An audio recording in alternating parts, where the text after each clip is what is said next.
Shyman, did these words come to you in a vision, or did you hear them in your spirit? How did these words flow to you? It just came out of me. I was reading and writing prolifically at 3 years old. Do you know I was a bookworm at 3 years old? And I understood vocabulary, I understood words. It was like I was never a child. I was full consciousness. I don't know if you guys understand what full conscious means.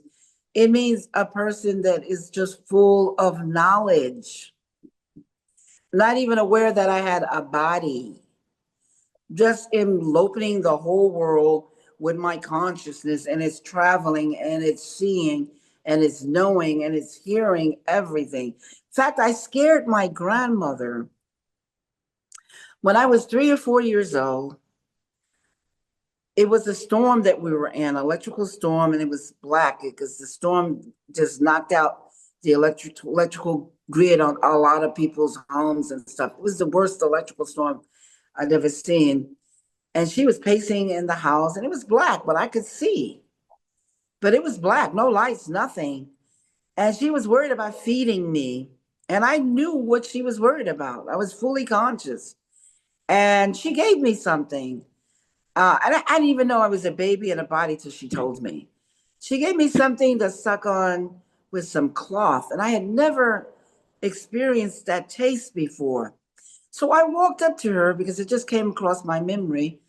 And I asked her, I said, what was that you feeding me during the electrical storm? And I described everything, and she got scared and she looked at me and she was terrified. She said, that's impossible for you to know this. And I said, why? She said, because there's only us two there. I said, I know that.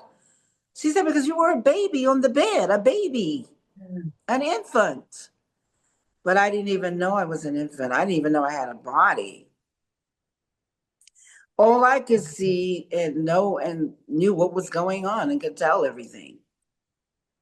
I didn't get to find out what she fed me because I didn't want to scare her even more. I just stopped talking to her because I saw how concerned she was and withdrawn.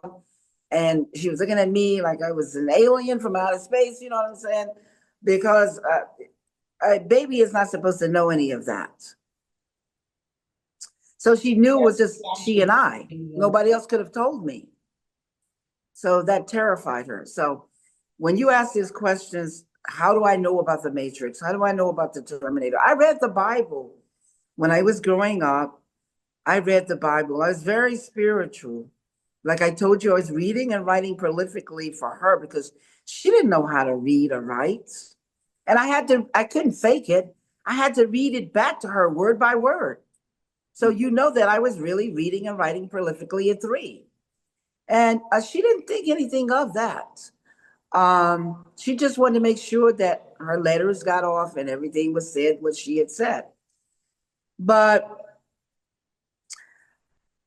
I was reading books because I wanted to know what was in the thoughts of people. So I would sometimes stop playing, and all my friends would say, come on, stop reading that magazine, stop reading that television, looking at television, stop reading this book. Come on, let's go play. We want to play. They were interested in playing. Sometimes I would put the book down and I would go and play with them. You know what I'm saying? But I was always reading and writing and stuff. So when I got in the 7th grade, 11 years old, we had a college professor to come to teach us how to write. Our English teacher got sick. So he said, well, I don't know anything about English, but I'm going to teach you guys how to write. And I loved it. We were all so competitive. We started competing and with each other and trying to outdo each other's with stories and writing. And then later when I skipped all of high school and went to college, like I told you, these master teachers, God had already provided me with some of the best, but they were blown away by my writing. They were blown away by my first book, The Third Eye, which I wrote while I was at USC. And I sent this to some of them. They were like, wow, this is incredible. But I never thought my work was incredible. I just thought it was simple, just simple work. I wrote this little science fiction story, but it was based on spirituality, metaphysics, technocracy, technology, quantum physics, ancient sacred geometry, calculus. Do you see what I'm saying? Absolutely. And it was futuristic because my grandmother being a shaman, a healer, a seer, and me inheriting that gift. And you know what I found out about my grandmother was a shaman, a healer, when she prophesied to me. When I was pregnant with my baby, she walked up to me and she said to me, if you don't get the baby out of you, you will die.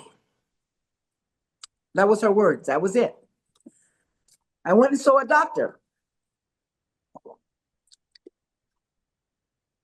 because I did not carry like other women who had large stomachs. I carried inside with the hips. So I never wore any maternity clothes per se. And I kept telling my doctor that I was full term, but he kept on, he was a white doctor. And he kept arguing with me. He says, oh, you probably no more than, 5 months. And I told him, no, I'm for a gum. But after my grandmother made the prophecy, I knew she was speaking the truth. I went and saw the doctor, not him, but his partner. And he did a sonogram. And he says, oh my God, you're like in your 10th month. And if you do not get the baby out of you, you and the baby's going to die because the umbilical cord, which is the feeding tube, is disappearing.